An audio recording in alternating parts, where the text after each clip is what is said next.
What if your grocery store ran out of milk, eggs, or even bread tomorrow?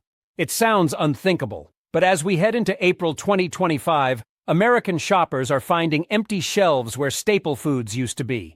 From dairy and meat to produce and grains, a perfect storm of disasters has led to critical shortages across the U.S. food supply. This isn't hyperbole or doom and gloom. It's happening right now, and experts warn it may get worse before it gets better. Why are these everyday groceries suddenly missing? How long will it last, and what can you do about it? Let's dive into the 8 surprising grocery items vanishing from U.S. stores, and how you can prepare in an urgent rundown that every American who buys food needs to hear. 1. Milk and dairy products. Got milk? Maybe not for long. Milk, butter, and other dairy staples are in short supply in many areas, leaving shoppers stunned to find dairy cases half empty. What's going on? A combination of lower milk production and industry setbacks has hit the dairy aisle. In 2023, U.S. dairy farmers struggled with smaller herds, extreme weather, and rising costs. Milk output barely grew, and dairy cow numbers actually fell, about 41,000 fewer head than the year before. Heat waves didn't help either. Cows under heat stress produce less milk, tightening supply even more. The result? Butter and milk shortages. Last year, butter prices spiked as milk production lagged and creameries faced worker shortages. By late 2024, cold storage stocks of butter had plummeted to their lowest level since 2017. Shoppers noticed. One home baker recalls scouring multiple stores for butter during the holidays, only to find limits on how many packs she could buy. Milk has been volatile, too. In some cities, a gallon of milk now costs well over $4, straining family budgets. Kroger and Walmart executives have even faced questions about price hikes on milk beyond normal inflation, underscoring how tight the market is. Why is dairy taking a hit? Droughts in key feed-growing regions drove up feed prices in 2021-2022, squeezing farmers. Some farms culled cows to cut losses, shrinking the dairy herd. Moreover, global dairy supplies are tight, so U.S. dairy exports remain strong. Good for farmers, but meaning less milk stays in the U.S. market. Industry analysts say robust demand at home and abroad is tightening stocks of milk and cheese. How long will it last? The USDA forecasts only modest growth in milk production for 2025. Until farms rebuild herds, which could take into next year or beyond, dairy aisles may remain sparse. The good news, relief might be on the horizon as feed costs fall and farmers slowly add cows. But for now, expect higher prices and spotty availability on dairy staples. What can you do? Don't panic buy milk, it's perishable anyway. But consider shelf-stable alternatives. Powdered milk or UHT milk cartons can substitute fresh milk in a pinch. Many shoppers are also turning to dairy alternatives, soy, almond, or oat milk, which are more plentiful. If butter is scarce or expensive, stock your freezer when you do find it, or try baking with vegetable oil or shortening, which, as we'll see, has its own challenges, instead of butter. And remember, local dairies or farmers markets might be a hidden gem. They could have milk even if big chain stores don't. The dairy shortage is real, but a little flexibility can keep your cereal bowl and coffee cup full. 2. Eggs, America's breakfast staple, scrambled by bird flu. Eggs have been perhaps the hardest hit grocery item in the past year. In early 2023, Americans got a shock when egg prices more than doubled.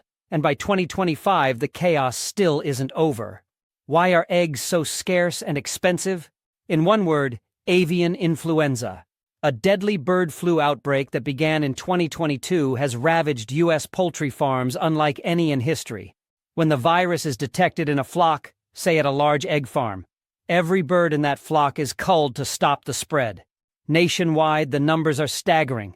Over 145 million birds have been slaughtered since the outbreak began, the vast majority of them egg-laying hens. This epidemic is the worst on record, and it's directly responsible for empty egg coolers and jaw-dropping prices. By January 2023, consumers were posting photos of empty shelves and eggs limited, 2 cartons per customer signs at supermarkets across the country. A CBS News report noted some stores had to ask families to ration eggs.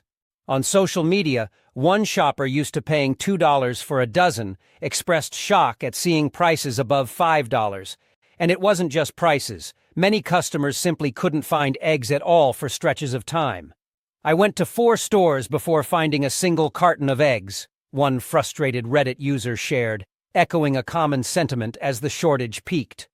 Restaurants started changing menus. Bakeries scrambled for substitutes. It was a nationwide scramble, literally. Is it getting any better? Slowly, but with setbacks. Farmers have been repopulating hen houses, and for a while in mid-2023, egg prices relaxed as new hens started laying. But bird flu has proven tenacious. Outbreaks surged again over the winter of 2024 to 25, killing millions more hens.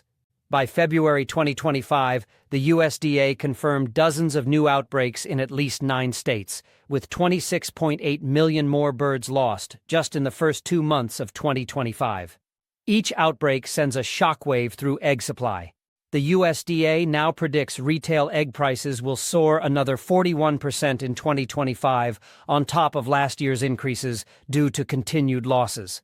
Elevated egg prices are expected to persist throughout the year as the industry grapples with ongoing bird flu outbreaks, the Department of Agriculture warned. The situation is so dire that some consumers have resorted to raising their own backyard chickens for eggs.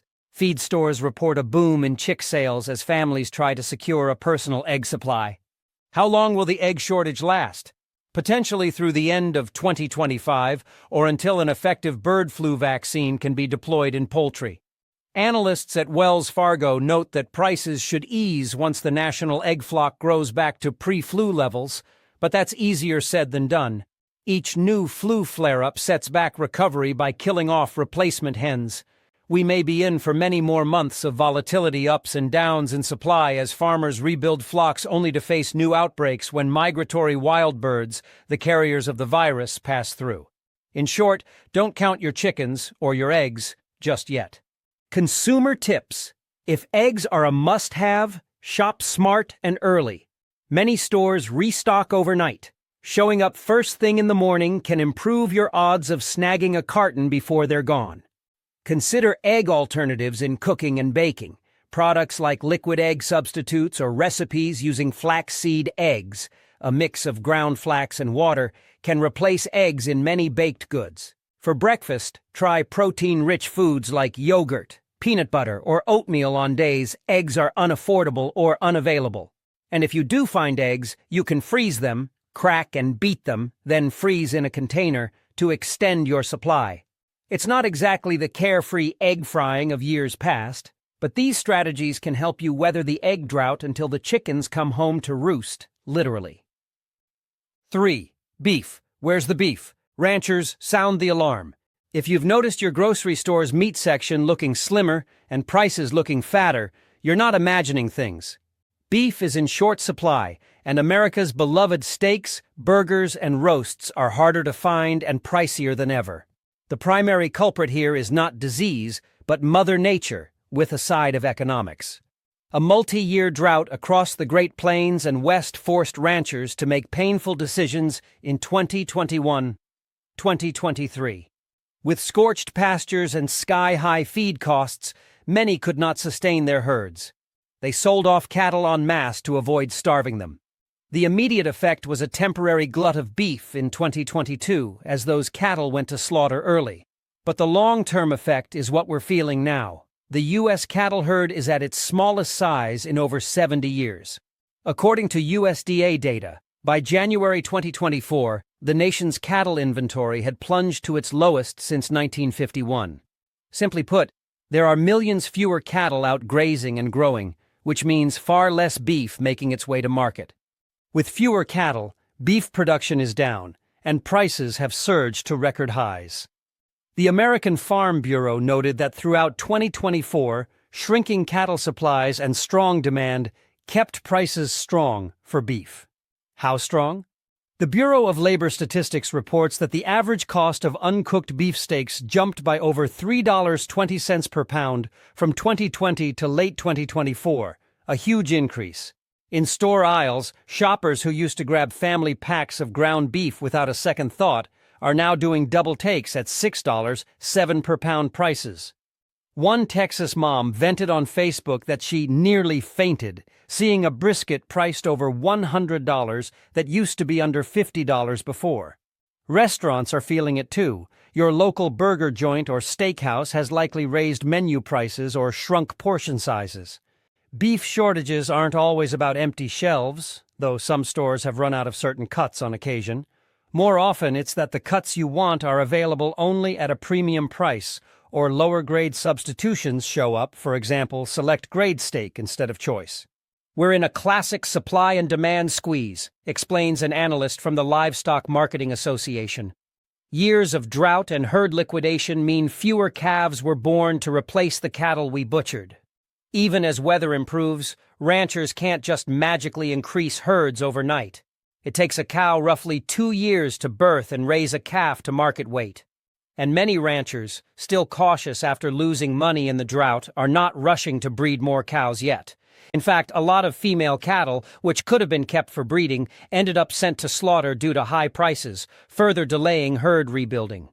The USDA confirmed that the calf crop, newborns, in 2022-2023 was one of the smallest on record. This is setting up continued tight beef supply in 2025. How long will beef be affected?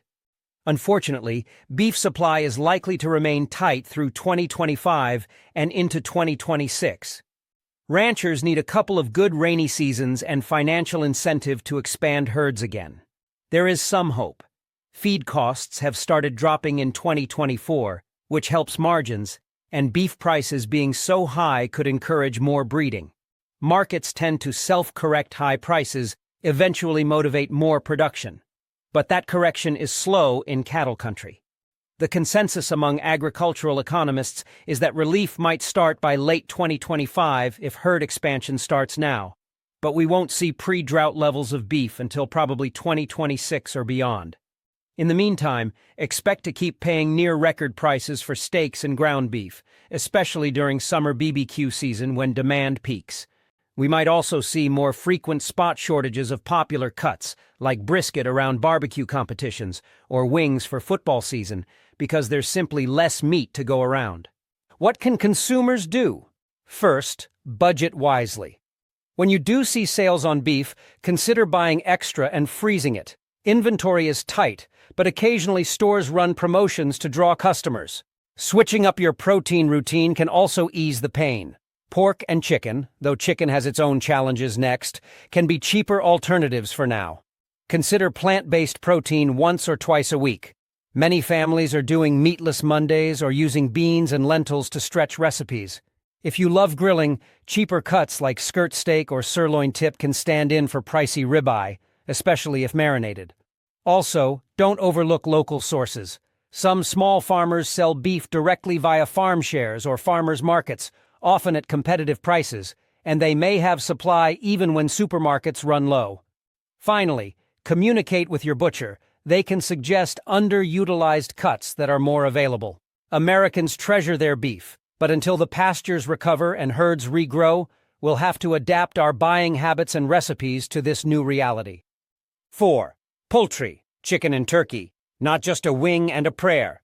Chicken is America's most consumed meat, and turkey is a holiday staple, but both have been hit hard by supply issues, largely due to the same avian influenza wreaking havoc on eggs.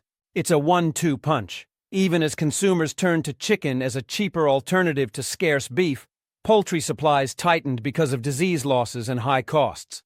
Chicken farmers managed to keep supermarkets mostly stocked. You likely haven't seen chicken completely gone. But there have been subtle shortages. Certain cuts like wings or boneless breasts have run low at times, and prices for all poultry shot up. Meanwhile, turkey shortages have been very noticeable, especially around Thanksgiving. Let's break down why. The bird flu outbreak that decimated egg-laying hens also struck turkey farms and, to a lesser extent, chicken broiler farms. Turkeys proved highly vulnerable. The virus swept through turkey barns in 2022, killing turkeys directly and prompting mass culls. By mid-2022, about 5.4 million turkeys had been killed to contain avian flu, per USDA figures, and the number climbed as the year went on. One of the nation's largest turkey producers, Hormel Foods, said industry-wide turkey supply was significantly down and warned that prices would stay elevated through the holidays. Indeed, Thanksgiving 2022 saw the smallest turkey supply in decades, and prices per pound jumped roughly 73% compared to the previous year. Many shoppers struggled to find larger turkeys, and grocery chains urged customers to buy early or consider frozen birds as fresh turkeys flew off the shelves, pun intended. The situation in 2023 repeated the trend: fewer turkeys, high prices, and some families even pivoting to ham or chicken for their holiday meal. Chicken meat production fared a bit better than turkeys, but still faced challenges. Millions of chickens were lost to bird flu, particularly breeding stock and some broiler flocks, which put a dent in output. At the same time, feed costs were previously very high. Corn and soybean prices peaked in 2022, making it expensive to raise chickens. Producers like Tyson Foods had to manage smaller margins and sometimes cut back on flock sizes. Demand for chicken, however, never waned. If anything, it grew as beef became costly. This led to steady tightening of the chicken market. USDA data show the average retail price for a whole chicken hit its highest level on record in 2024 at about $2.06 per pound versus $1.50 just a couple years prior. Chicken breast, a weeknight dinner favorite, has been notably pricier. Wholesale boneless breast was around $1.75 per pound in late 2023, up from $1.26 per pound the year before. Consumers felt it at the register. One Reddit user in early 2024 posted, "Why are chicken thighs $4/LB? This is insane," garnering sympathetic comments from people across the country who have historically relied on chicken as a budget protein. Have grocery stores actually run out of chicken? In most cases, not completely. Instead, we've seen sporadic shortages of certain products. For example, that nationwide craze for chicken wings. Remember the wing shortage during 2021's sports season was exacerbated by supply chain kinks. Some restaurants swapped in chicken thighs or even cauliflower wings as suppliers struggled to meet wing demand. During the worst of the bird flu, a few grocery chains quietly limited how many packs of chicken a customer could buy, though this wasn't as common or visible as the egg rationing. Whole Foods experienced a notable hiccup when one of its main poultry suppliers suddenly closed. Customers reported barren shelves in the chicken section until Whole Foods found alternate suppliers. And as mentioned, turkey was outright missing for some late shoppers before Thanksgiving. Sold-out signs were not uncommon in 2022 and 2023 for popular turkey sizes. Outlook for poultry. The good news is that chicken flocks replenish faster than cattle herds. A chicken only takes about 6-8 weeks to grow to market weight, and producers have been ramping back up as feed costs have come down. Industry experts say chicken production is rebounding in 2025 thanks to cheaper corn and efforts to biosecure farms against flu. We might see chicken prices stabilize or even dip later in 2025 if all goes well. Turkeys, however, remain vulnerable every fall when they're being raised for Thanksgiving. Bird flu outbreaks tend to flare in spring and fall, so turkey farmers are on high alert. The USDA did implement stricter biosecurity and is researching vaccines, which offers hope that 2025's turkey supply might improve. Still, it could take a couple more years to fully recover the turkey population and for prices to normalize. Consumer advice: to navigate poultry ups and downs, be adaptable. For chicken, if boneless breasts are expensive or sold out, try thighs or drumsticks. They're often cheaper and more flavorful. Frozen chicken is a good backup. It's processed when supply is ample and can tide you over during fresh shortages. Keep an eye on bulk packs or family packs, which can be more available. For the Thanksgiving turkey dilemma, consider planning ahead and buying early, weeks in advance, and freezing your bird, or be open to alternatives like roasting chicken or turkey breast instead of a whole turkey if whole birds become scarce again. Some consumers even started buying whole turkey months early and keeping it frozen until the holidays. Also, plant-based chicken products have improved greatly. trying a meatless Monday with tofu or a soy-based chicken alternative once a week can ease demand on your wallet and the supply. The key is flexibility. America's poultry industry is resilient, but as it fights off disease and rebuilds, a little creativity in the kitchen will ensure you still enjoy your favorite meals. 5. Lettuce and leafy greens. Salad crisis in the produce aisle. Think a fresh salad will save you from the shortages?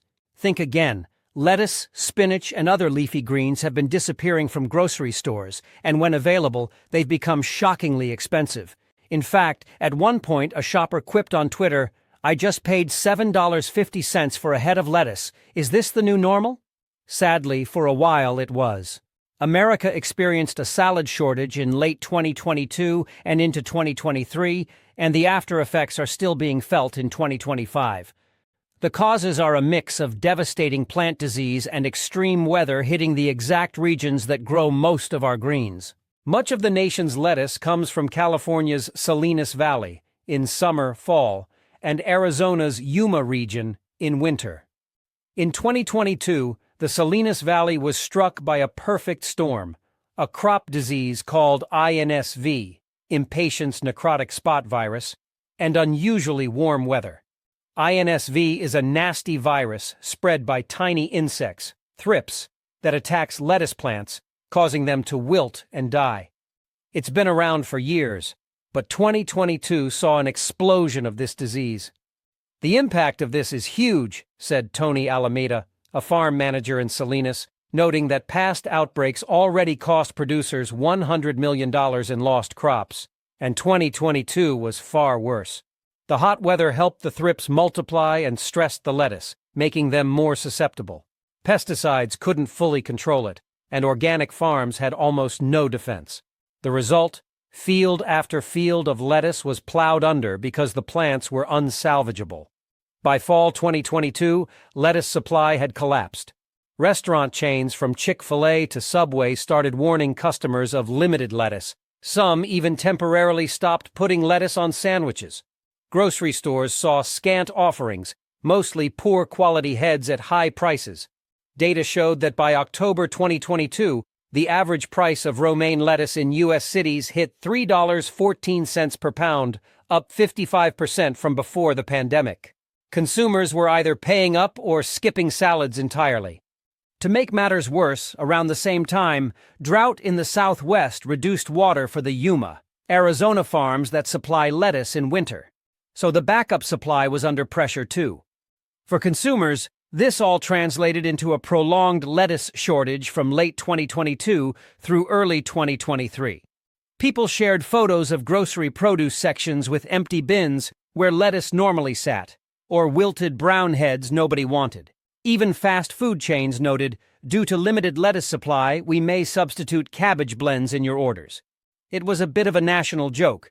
Let us take a moment to appreciate salads, now a luxury item, but for many, it really impacted daily meals. Where are we now? The situation did improve after that crisis, but it's not fully resolved. By mid-2023, the Yuma farms had increased production to compensate, and some farming techniques shifted to mitigate INSV. Prices cooled off. You likely aren't paying $7 for lettuce anymore, but they remain higher than historical norms. The vulnerability is still there. INSV remains in the environment, and every new planting in Salinas is a gamble. Many experts fear that if 2025 brings another very warm summer, we could see a repeat outbreak in California's lettuce fields. Climate change is a factor more extreme swings in weather stress crops and can worsen diseases. Additionally, California farmers are contending with regulatory and cost issues, like increased labor and fertilizer costs, that make it harder to produce abundant cheap lettuce. All told, leafy green supply is likely to be volatile. We may have enough lettuce most of the year, but sudden shortfalls could occur if a crop fails.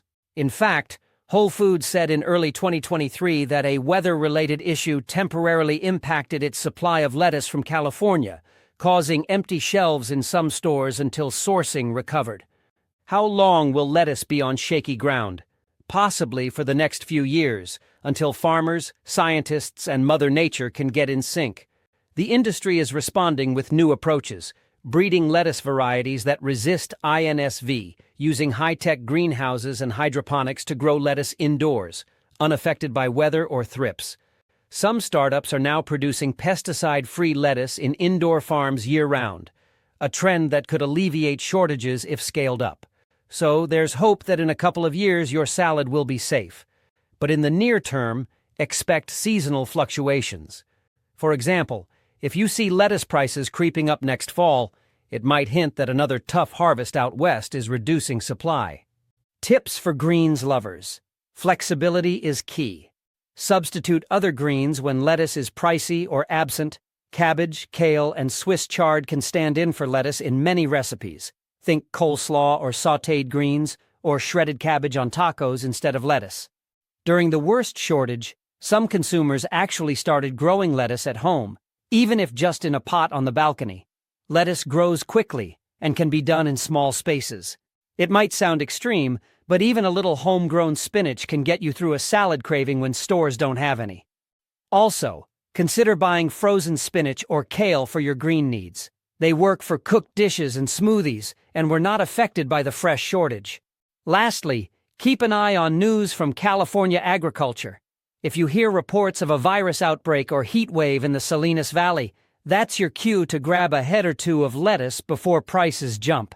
By staying nimble with your veggies, you'll ensure your plate stays green, even if lettuce is the problem child of the produce aisle for a while. 6. Oranges and orange juice, squeezed by weather and disease. Your morning glass of OJ might be the next victim of grocery shortages. Oranges, particularly Florida oranges, have been in a world of trouble, leading to a noticeable drop in orange juice availability and a spike in prices. The story behind this is a combination of brutal weather disasters and a long simmering plant disease that together have decimated Florida's citrus groves. If you've gone to buy orange juice in the past year and wondered why it's so pricey, or why your favorite brand is often sold out, here's why. Florida is synonymous with oranges, or was. In the past, Florida produced the vast majority of U.S. orange juice oranges. But Florida's citrus industry is now fighting for its life. A bacterial disease called citrus greening, or huanglongbing, has been infecting trees for over a decade, slowly killing them and reducing yields. Trees with greening produce few, small, bitter fruits and eventually die. Growers have struggled to control it, and many old orchards have succumbed. On top of that chronic issue, Florida got slammed by multiple hurricanes in recent years. In 2017, Hurricane Irma inflicted heavy damage on groves, and then in late 2022, Hurricane Ian tore through key citrus counties, ripping fruit off trees and flooding root systems. As if that weren't enough, Hurricane Milton in 2024 delivered another crushing blow. The cumulative effect has been disastrous. Florida's orange harvest for the 2023-24 season was the smallest since 1937, according to the USDA, down over 50% from the prior year. Think about that. Half of the oranges just gone. In fact, by some forecasts, the next crop may be the smallest in almost 100 years. Florida's orange production is basically at pre-World War II levels after these hits. For consumers, this has meant much higher prices for orange juice and sometimes spot shortages of certain products. You might have noticed the cheap store brand OJ isn't so cheap anymore, or that certain varieties, like not-from-concentrate premium juices, are harder to find. U.S. orange juice futures, a proxy for wholesale OJ prices, spiked to record highs in 2023 as the market realized how short supplies were. Grocery chains have had to source oranges from elsewhere, increasingly importing from Mexico, Brazil, and other countries to keep the juice flowing. A farm owner in Florida, Jeff Shorner, described how his family business had to bring in fruit from other growers just to meet orders, something they never had to do in the past. Shoppers in Florida even reported local oranges disappearing, a bitter irony in the Sunshine State. Beyond juice, fresh oranges in the produce section have also been fewer and pricier, especially U.S.-grown ones. California grows some fresh market oranges and mandarins, but California had its own weather woes. A deep freeze in early 2022 affected some groves. So overall, domestic orange supply is down. Some stores have cut back the shelf space for oranges or are carrying more imports. If you have a keen eye, you may have seen more oranges from Spain or Morocco on shelves, imports trying to fill the gap. How long will the citrus squeeze continue? Unfortunately, Florida's orange crisis is not a quick fix. Citrus trees take years to grow, and greening disease remains unsolved. New trees get infected unless the disease can be stopped. The USDA and scientists are racing to develop disease-resistant rootstocks and better treatments, but those are still in the works. As for weather, no one can guarantee no hurricanes. Florida faces that risk every season.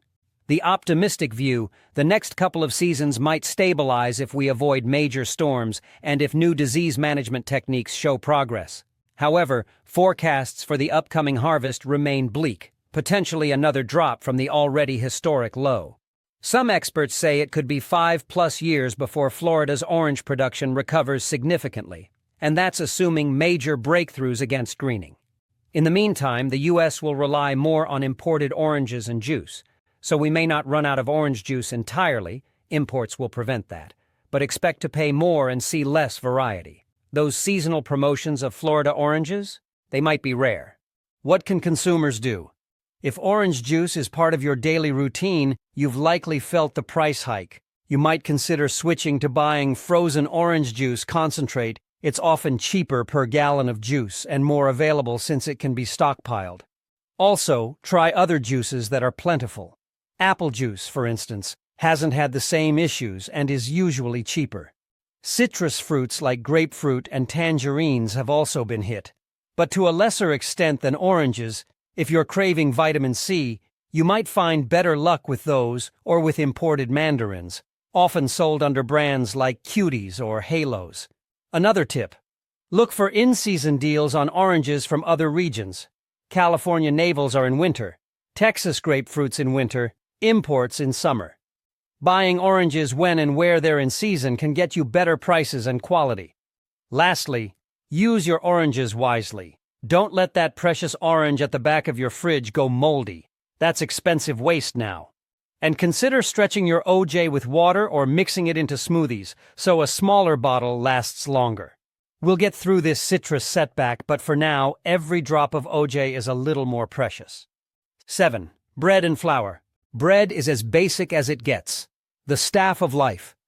So it's startling that bread and flour are on the endangered list of grocery items in 2025.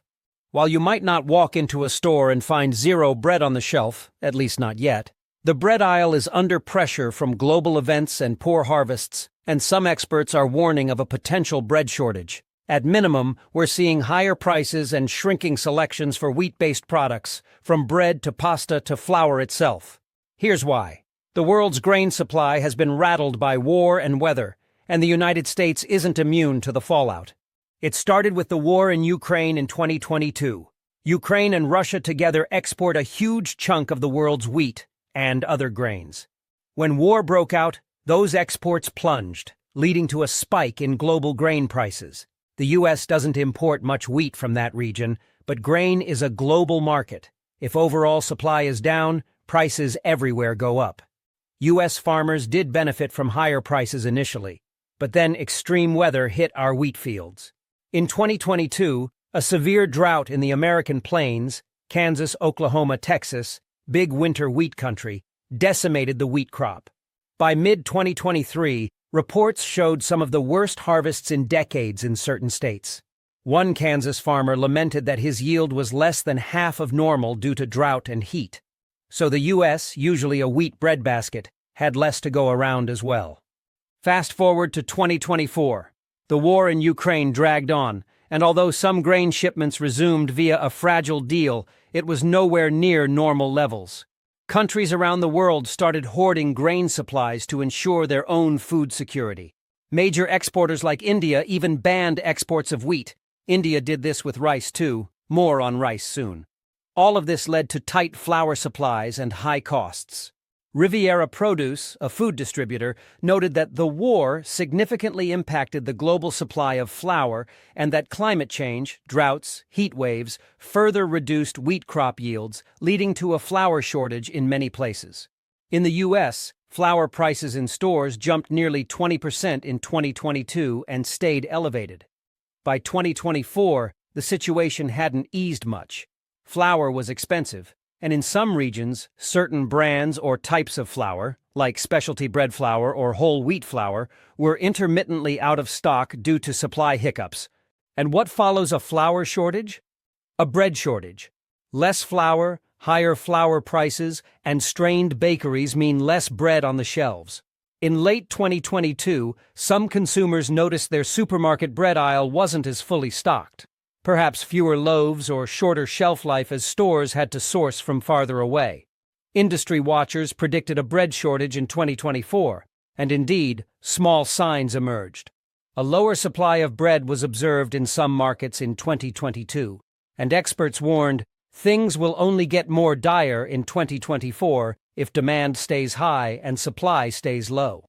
By early 2025, bread prices were about 15% higher than 2 years prior, according to CPI data, and some local bakeries were struggling to get enough flour at reasonable prices, causing them to cut back production. A few anecdotes popped up on social media of shoppers going to Walmart or Kroger and finding their favorite wheat bread sold out, forcing them to either buy more expensive artisan loaves or opt for whatever was left. It's not a universal empty shelf scenario yet, but it's a slow constriction. Fewer options, higher cost, and potential for real shortages if another poor wheat harvest hits. How long could this last? If the war in Europe were miraculously resolved and climate gave us a break, grain markets would calm and flour would flow freely. But as it stands, there is no end in sight to the underlying issues, so the bread shortage threat could continue through 2024 and beyond. One major concern is that global wheat stocks have been drawn down. The USDA's outlook suggests U.S. wheat reserves might actually rise slightly in 2025 due to farmers planting a bit more and some good weather luck, but that's not guaranteed. And globally, El Niño is affecting weather. For instance, it brought drought to Argentina's wheat belt in 2023, cutting output. It's a fragile situation. We might muddle through with just high prices, or if we get another shock, like a poor U.S. harvest in 2025 or an expansion of the Ukraine war's impact, bread could truly become scarce. Big bread manufacturers like Wonder Bread haven't signaled major supply issues yet, but smaller regional bakeries have sounded alarms about flour availability. It's something to watch closely. How to cope as a consumer. First, don't waste bread. This sounds obvious, but with bread getting pricier, make the most of every loaf. Freeze what you can't use immediately. Bread freezes well, and use up stale bread in clever ways. French toast, bread pudding, croutons, etc. If your go-to brand is often missing, try baking bread at home. It can be time-consuming, but basic bread only needs flour, water, yeast, and salt. However, note that if flour itself is scarce or costly, you'll face the same problem. In that case, explore alternative grains. Cornbread, for example, uses more cornmeal, which is plentiful in the U.S., and less wheat. Or dishes like rice, again, coming up next. And potatoes can substitute for bread as your starch. Some people have turned to tortillas, made from corn, as a bread substitute for wraps and sandwiches. Corn hasn't had as severe a shortage domestically, so corn tortillas remain abundant. Also consider buying in bulk or wholesale if you have freezer space. Places like Costco might have big packs of bread or flour that you can store for longer, smoothing over short-term shortages. Lastly, stay informed. The moment you hear news of a poor wheat harvest or export bans, that's a cue that bread might become a hot commodity. Being prepared with a couple of extra flour bags or loaves in the freezer can save you a lot of hassle. Bread has been a reliable presence on American tables for generations. With some prudence and flexibility, we'll keep it that way even through this bumpy ride in the grain world. 8. Rice. Rice is a staple for a large portion of the world, including many American households. Think of all the cuisines that rely on rice. Chinese, Mexican, Indian, Southern cooking, you name it. You might not expect a rice shortage in the U.S., since we grow some rice domestically and can import easily. But in 2023-2024, A series of events led to rice going missing from store shelves and big box retailers in the U.S., shocking consumers and prompting frantic buying. The scenario with rice is a prime example of how a global supply crunch can spill over into American stores almost overnight. The crisis was triggered abroad. India, the world's largest rice exporter, announced an export ban in July 2023 on non-basmati white rice. This was a huge deal because India supplies about 25% of the world's internationally traded rice. The Indian government took this step to curb rising prices at home after erratic weather hurt their crop and to ensure affordable rice for its own citizens ahead of elections. But for countries that depend on Indian rice imports, it was like the tap was turned off suddenly. Even though the U.S. isn't a massive importer of Indian rice for mainstream supermarkets, the ban directly affected certain rice varieties in ethnic groceries, like the preferred rice types in Indian, Pakistani, West African, and Caribbean cuisines.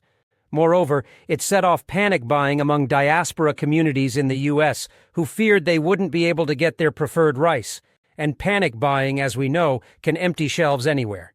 What happened in late July 2023 was dramatic. In cities with large South Asian populations, Edison, New Jersey, Houston, Texas, Fremont, California, and more people rushed to Costco, Sam's Club, and local Indian markets to grab as much rice as they could. Videos flooded social media showing shoppers with carts piled high with 20-pound bags of rice, even climbing shelves at Costco to reach the last bags. One viral video described people scrambling and elbowing each other for rice bags in a big store aisle. At some warehouse stores, employees had to impose limits on rice purchases, for example 1-2 big bags per customer, to prevent hoarding. Within days, many Costco locations ran completely out of certain rice brands. An Indian-American shopper named Aruna in Washington, D.C., described visiting over 10 stores in a single day in search of a 20-pound bag of rice. She finally found one at triple the usual price. That's how intense the rush was. This might sound like it only affected specific communities, but it soon had broader impact. Mainstream grocery stores saw upticks in rice sales as well, and some started facing spot shortages of common varieties like jasmine and basmati, which are popular beyond just immigrant households. Even restaurants that serve a lot of rice, sushi places for example, or Indian buffets, had to pay more for supplies, occasionally passing on the cost or cutting back offerings. While domestic U.S. rice, like California or Arkansas grown, was still available, those tend to be medium or short grain rice, which many cuisines don't use interchangeably with long-grain Asian rice. The sudden void from India's export ban left a lot of demand chasing whatever rice could be found. Thailand and Vietnam, other big exporters, ramped up exports, but their rice was pricier and shipping logistics caused delays. How has the situation evolved? Over the latter half of 2024, panic subsided a bit. India partially lifted restrictions by late 2024, allowing some exports but with minimum price rules. However, global rice prices remained at decade highs due to overall tight supply.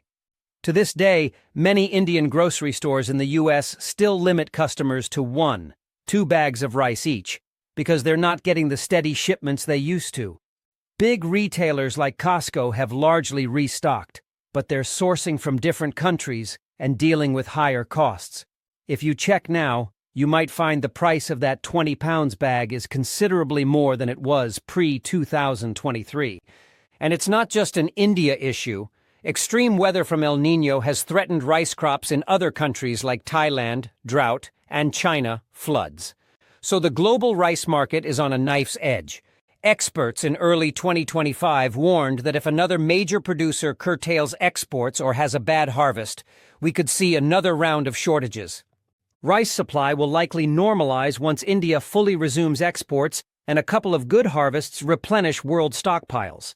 Some analysts think that could happen by late 2025, especially since countries like India are sitting on large reserves and will want to export again for revenue once their domestic prices stabilize. For now, though, the U.S. is not completely out of the woods on rice. We're fine in terms of avoiding hunger. The U.S. can always import from various sources or eat other grains, but prices will stay high, and certain rice types may be sporadic. If you have a very specific rice you love, say a particular brand of basmati, you might still experience outages at your local store. If rice is a big part of your diet, it's wise to keep a small backstock, emphasis on small, not hoarding. Having an extra 10 or 20 pounds bag stored away in a cool, dry place, maybe in a sealed bin to prevent pests, can buffer you against short-term shortages. Rice keeps for a long time if stored properly. Explore alternative grains as well. Quinoa, barley, bulgur, or couscous can substitute in many dishes and haven't seen the same level of shortage. For example, if you can't find rice for a stir-fry, try it over ramen noodles or quinoa. Also, be open to different types of rice. If jasmine rice is out of stock, perhaps a Calrose medium grain or a parboiled long grain can work for you. They have slightly different textures, but they're all rice at the end of the day. Some inventive cooks during the shortage even used broken rice, which is usually cheaper and more available since it's not as pretty, to make congee or rice pudding. And of course, as with bread, avoid waste. Cook only what you'll eat, or reuse leftover rice in new dishes. Fried rice, anyone? By being resourceful, you can ride out the rice crisis. Remember, this shortage started from halfway around the globe, but showed that in our interconnected world, no pantry staple is guaranteed.